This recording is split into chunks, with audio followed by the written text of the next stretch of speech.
And I want to go now to the chairman of the House Armed Services Committee, Democratic Congressman Adam Smith. And Congressman, I appreciate your time. Congressman Michael Flynn and other top White House officials were, pushing this plan, right, to transfer this nuclear technology to Saudi Arabia.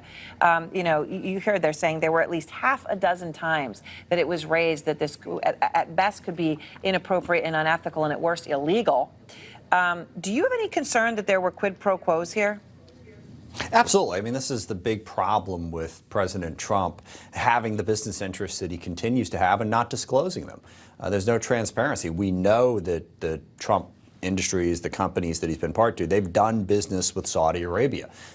They've gotten money from Saudi Arabia, just like they've gotten money from Russian interests as well as part of their private industry, but we don't know the details. So when something like this comes up, you have to ask yourself the question, is the president looking after the interests of the United States or looking after his own personal business interests? And then you mix in Michael Flynn and all of these others who have been getting paid. I mean, Michael Flynn was paid, it's part of the reason he's going to jail, by sovereign funds from, by the Russian government, I believe by the Turkey government as well. So is it the U.S. interests or is it the business interests of Donald Trump and the people around him? And we don't know.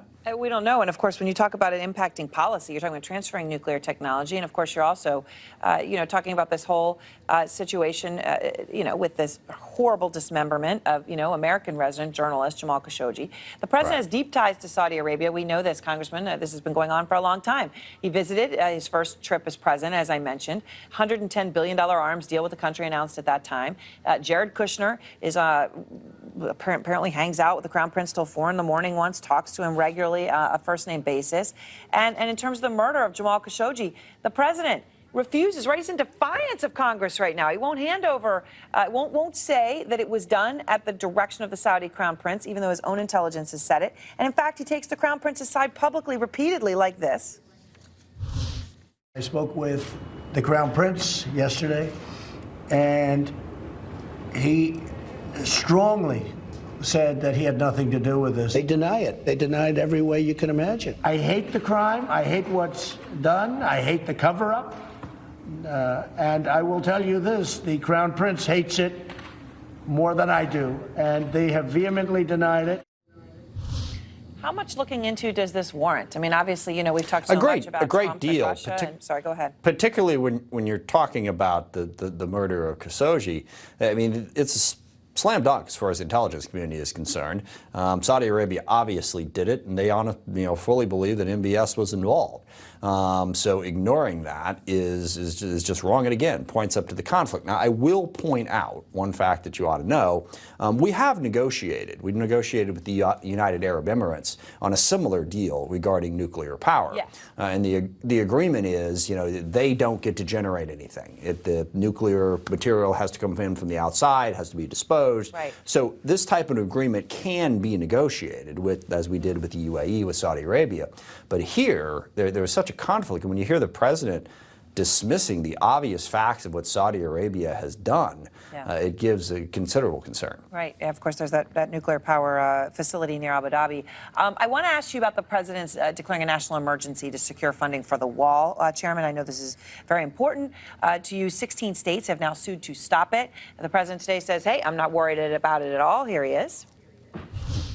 I think in the end, we're going to be very successful with the lawsuit. So it was filed in the Ninth Circuit, and I actually think we might do very well even in the Ninth Circuit because it's an open and closed case. The Ninth Circuit has ruled in his favor recently regarding the wall. Is he right? This is open and closed?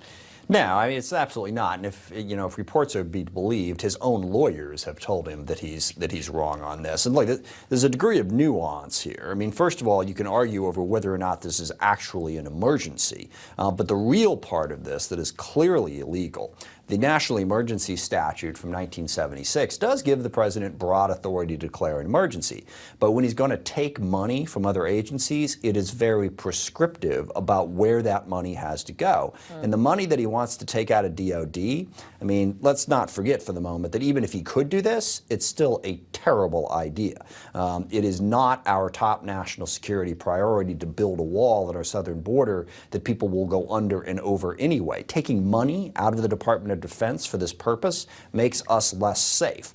But it's also illegal because the law says that you can only use money from the military construction budget to build something that is going to provide protection for U.S. armed forces. And President Trump has made it clear this wall is to stop people coming across the border and threatening the country. It has nothing to do with force protection within the military. And therefore, I think the slam dunk goes the other way. This is clearly an illegal action. All right, Chairman, thank you very much.